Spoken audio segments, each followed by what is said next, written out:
जय हिंद दोस्तों, मेरा नाम अंकित है और फैसेट्स ऑफ यूपीएससी में आपका स्वागत है। तो हिस्ट्री के क्वेश्चंस की एनालिसिस कर रहे हैं जो कि रिसेंटली सीडीएस के पेपर में क्वेश्चंस आए हैं।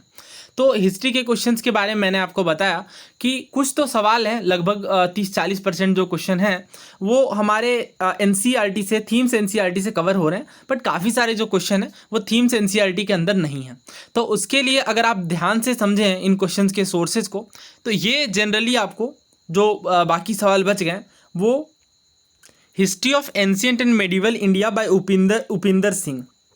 तो उपिंदर मैम वाली जो बुक है इनमें ये क्वेश्चंस आपको देखने को मिलेंगे, बट ये मैंने आपको लास्ट के वीडियो में इनमें सोर्सेज नहीं अलग से दिखाया। और इसका सिंपल रीज़न ये था कि जब हम एनसीईआरटीज़ पढ़ते हैं तो ऑलरेडी 3 बुक्स हैं एनसीईआरटीज़ के लिए 11th-12th के अंदर, उन्हें कवर किया जाता है। और इसके बाद जो मॉडर्न हिस्ट्री है उसके लिए अलग से स्पेक्ट्रम कवर की जाती है, तो ऑलरेडी काफ़ी सारे सोर्सेज हो जाते हैं। बट अभी रिसेंट ट्रेंड के अकॉर्डिंग हम देखें तो जो सीएपीएफ का पेपर हुआ और जो सीडीएस के लास्ट अगर हम 2-3 ईयर्स की कंपैरिजन करें तो इनमें कुछ सवाल तो थीम्स एनसीईआरटी से डेफिनेटली कवर हो रहे हैं, बट धीरे धीरे करके, जैसे पहले 2-4 सवाल थे बट अब इनका वेटेज बढ़ गया है जो उपिंदर मैम वाली बुक से आ रहे हैं। अब ये बुक जो है वो 1500-1600 पेजेस की हैं।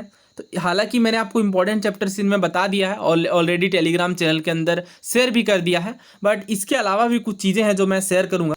जैसे ये 35th नंबर से शुरू था, तो ये सवाल एनसीईआरटी से है डेफिनेटली। 36th वाला एनसीईआरटी से है और नॉर्मल सोर्सेज के अंदर ये आसान सवाल है।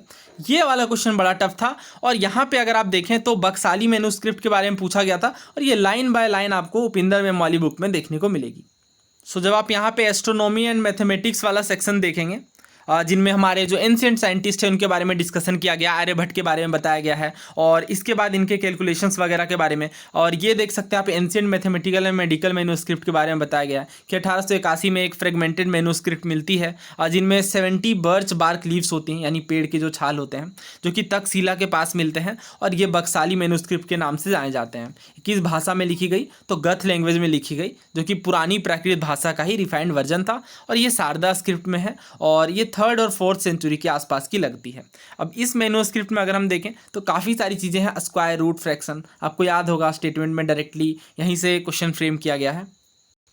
तो ठीक है तो ऑलरेडी, और बाकी सारे स्टेटमेंट आपको देखने को मिल जाएंगे बुक से, बट इतना पढ़ के याद रख पाना फिर रिवीजन कर पाना तो ये थोड़ा मुश्किल है। और इसके अलावा वही बात है फिर से कि की टर्म्स वगैरह तो फिर भी आप कवर कर लेंगे, जो कीवर्ड्स हैं उनकी अलग से कॉपी बना करके रिवाइज कर लेंगे, बट ऐसे माइन्यूट फैक्ट्स याद रखना मुश्किल होगा। इसी तरह से ये क्वेश्चन देखिए, सहाजिया कल्ट वाला 48th नंबर, ये भी आपको देखने को मिलेगा डायरेक्टली। ये एक तरीके से प्रॉपर डिटेल में बताया गया है किस तरीके से शाहजहां का जो पाथ है, जो कि महासिद्धा सरह के द्वारा सिखाया गया। और इसके बाद अदर हैंड में अगर हम देखें तो रिचुअल्स, मंत्राज, इनको ना ही एडवोकेट किया गया। इसके अलावा एम्फेसाइज किया गया इंस्ट्रक्शन बाय गुरु, और ये बताया गया कि लिबरेशन वगैरह के बारे में। इसी तरीके से आगे शाहजिया जो है इन्होंने रिजेक्ट किया ऑब्स्ट्यूज फिलोसॉफी को और डिवोशनल वर्शिप को, और प्राइम इंपॉर्टेंस किस चीज़ पे दिया? सेल्वेशन के अटेनमेंट पर, और ये बंगाल में इन्फ्लुएंशियल थी। तो इसका मतलब ये नहीं आपको कम्प्लीटली सारे सोर्सेज छोड़ करके सिर्फ यही बुक कवर करनी है। एनसीईआरटी से भी डायरेक्ट सवाल देखने को मिलेंगे। Vaishnavism, Saint of Assam, Shankar Dev ji के बारे में, अब ये क्वेश्चन डायरेक्ट एनसीईआरटी में है। इस तरीके से और भी सवाल हैं, जैसे ये वाला क्वेश्चन देखिए अब्दुल रजाक वाला, ये डायरेक्ट एनसीईआरटी से है। तो अभी भी 40-50% वेटेज जो है वो एनसीईआरटी का ही है। नेक्स्ट ये क्वेश्चन देखिए 110 नंबर, और इसमें जो है क्रोनोलॉजिकल ऑर्डर में आपको अरेंज करना है जो इवेंट्स जो कि एसोसिएटेड थे छत्रपति शिवाजी महाराज के साथ। पहला है कि अटैक ऑन अफजल खान, दूसरा है कैप्चर ऑफ तोड़ना, तीसरा है अटैक ऑन शाइस्ता खान, चौथा है अनेक्सेशन ऑफ जावली। अब अगर आपको ये पता है कि छत्रपति शिवाजी महाराज ने सबसे पहले जो है वो तोरना के किले पे कैप्चर किया था मात्र 16 साल की उम्र में, तो ऑब्वियसली यहाँ पे सेकंड पहले आएगा। और सेकंड अगर हम देखें तो पहले ही ऑप्शन में है, तो इकलौता हमारा सही आंसर ये है। इसके बाद ऐसे भी अगर आपको क्रोनोलॉजी पता है इसमें, तो पहले ये शाइस्ता खान पे, फिर इस पे सॉरी माय मिस्टेक, पहले अफजल खान पे, इसके बाद शाइस्ता खान पे अटैक करते हैं, यानी 1 के बाद 3, जो कि इस पेयर में है। तो सही आंसर ऑप्शन ए है।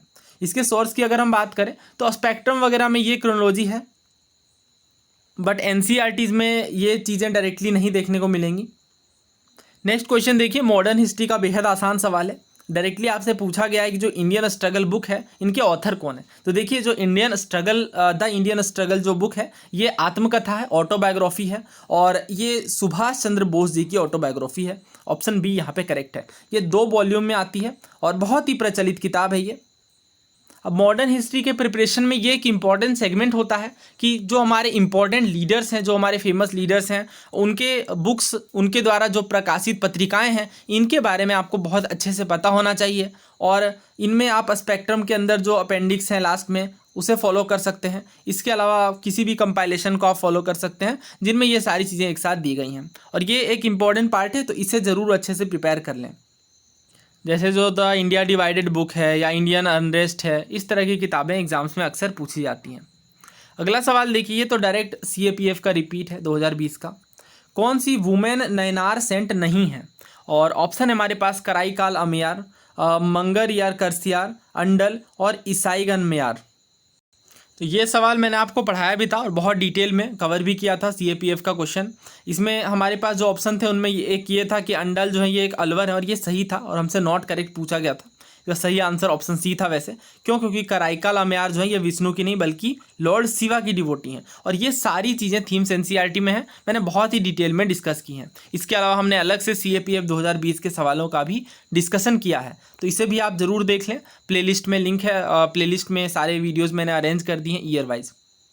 अंडल जो वुमेन सेंट है ये नयनार नहीं है बल्कि अलवार भक्ति सेंट है। अब ये सवाल देखिए, टर्म्स देकर के मीनिंग पूछी गई है, बहुत ही टफ क्वेश्चन है। एक तो इतने टफ नाम है, ऊपर से ये NCERT के अंदर डायरेक्ट है भी नहीं। क्या क्या है देख लेते हैं। नगर कन्नी है, नट्टर है, यूपा है और विरागल है। सो जो उपिंदर मैम वाली बुक है, मैंने आपको बताया था कि अलग से इसमें टर्म्स की ग्लॉसरी है जो आपको रिवाइज करनी थी। ये मैंने शेयर भी कर दिया था टेलीग्राम के अंदर, और वीडियो में भी अलग से बता दिया था। यहाँ अगर आप देखेंगे तो अलग से इन्होंने नट्टर के बारे में दिया है, और the leading man of the nadu यानी locality in early medieval South India, उसे कहा जाता था नट्टर। तो जो नाडू को लीड कर रहे होते हैं उन्हें कहा जाता था नट्टर, ना कि मेल सर्पेंडाइटी को। तो ये गलत है और हमसे गलत ही पूछा गया है। सही आंसर क्या होगा? Option B. बाकी के टर्म्स भी हैं इस बुक में, तो बहुत अच्छे से आपको टर्म्स वाला पार्ट रिवाइज कर लेना है। और ये तो देखिए, अगर 20 से पूछा जाए तो बहुत ही डिफिकल्ट हो जाता है आंसर करना, बट ग्लॉसरी तो आपको एटलीस्ट 3-4 बार रिवाइज करनी ही है, क्योंकि बहुत ही लिमिटेड टर्म्स हैं जिन्हें आप आसानी से रिवाइज कर सकते हैं। देवगढ़ का टेम्पल कहाँ पे है? देखिए, ये देवगढ़ का टेम्पल है, एक काफ़ी फेमस देवघर में भी टेम्पल है। ये झारखंड में है Deoghar, one of the famous jyotirlinga Baba Dham Deoghar के अंदर। जबकि जो ये देवगढ़ का टेम्पल है ये यूपी में है। तो सही आंसर यहाँ पे क्या होगा? Uttar Pradesh, option A. ये आपको फाइन आर्ट्स और NCERT की जो थीम्स वाली बुक है उनमें भी देखने को मिल जाएगी, और ये हमने डिस्कस भी किया है। अगला सवाल देखिए, क्या पूछा गया है? जो चोला पीरियड के स्कल्पचर हैं, नटराज ब्रॉन्ज स्कल्पचर, इनके बारे में स्टेटमेंट्स दिए गए हैं। पहला ये कहा जा रहा है, Shiva is shown balancing himself on right leg representing Tirubhava. तो तिरुभवा के रूप में रिप्रेजेंट किया गया भगवान शिव को, जिनमें वो अपने राइट लेग में बैलेंस कर रहे हैं। दूसरा ये कि Shiva is shown raising his left leg in bhujanga trasita stance representing kicking away the illusion from the devotees mind. तो जो डिवोटीज हैं उनके माइंड से जो भ्रम है, इल्यूजन है, उन्हें किक आउट करते हैं, और इसीलिए ये जो फॉर्म है वो कहलाता है भुजंग त्रसिता। तीसरा ये है कि जो मेन राइट हैंड है वो होल्ड करते हैं डमरू को, और शिवाज फेवरेट म्यूजिकल इंस्ट्रूमेंट है ये डमरू। तो यहाँ पे तीनों ही स्टेटमेंट सही हैं, और ये आपको नॉर्मल सोर्सेज में देखने को नहीं मिलेंगी। सही आंसर यहाँ पे ऑप्शन डी है। अब इसमें अगर आप एलिमिनेट करना चाहें तो ऑब्वियसली थर्ड सही होगा, सभी को पता ही है, भगवान शिव के सबसे फेमस और सबसे फेवरेट म्यूजिकल इंस्ट्रूमेंट डमरू के विषय में। तो यहाँ पे अगर थर्ड सही है तो बाकी गलत होता है। फर्स्ट को अगर हम पढ़ें ध्यान से तो ये भी आप अंदाज़ा लगा सकते हैं, राइट लेग में रिप्रेजेंट किया जाता है, ये बैलेंस करते हैं खुद को तिरुभवा के रूप में, तो ऑब्वियसली ये भी सही है। आपको कभी भी सोच करके नहीं चलना कि CDS या CAPF के पेपर में आप हिस्ट्री के सारे सवाल अटैम्प्ट कर पाएंगे। इनफैक्ट 70 से 80% भी अटैम्प्ट करना सवाल बहुत ज़्यादा है, तो ये यहाँ पे 60 to 70% अगर आप अटैम्प्ट करेंगे, डिपेंड करता है कि इस तरीके का पेपर है और क्या सोर्सेज फॉलो किए गए हैं क्वेश्चन को फ्रेम करने में, ये सारी चीज़ें भी मैटर करती हैं। मॉडर्न हिस्ट्री वाले सवाल रिलेटिवली ईजी हैं, जैसे ये वाले क्वेश्चंस, ये सब हर हाल में अटैम्प्ट करने हैं, क्योंकि इनमें जो एवरेज स्कोर रहेगा लोगों का करेक्ट करने का, ये बहुत ही सही रहेगा। सो ये हमने हिस्ट्री के सवाल इसमें कंप्लीट कर लिए। अब आप नेक्स्ट वीडियो में किस सब्जेक्ट की एनालिसिस चाहते हैं कमेंट करके ज़रूर बताएं। मिलते हैं जल्दी नेक्स्ट वीडियो में। धन्यवाद। जय हिंद।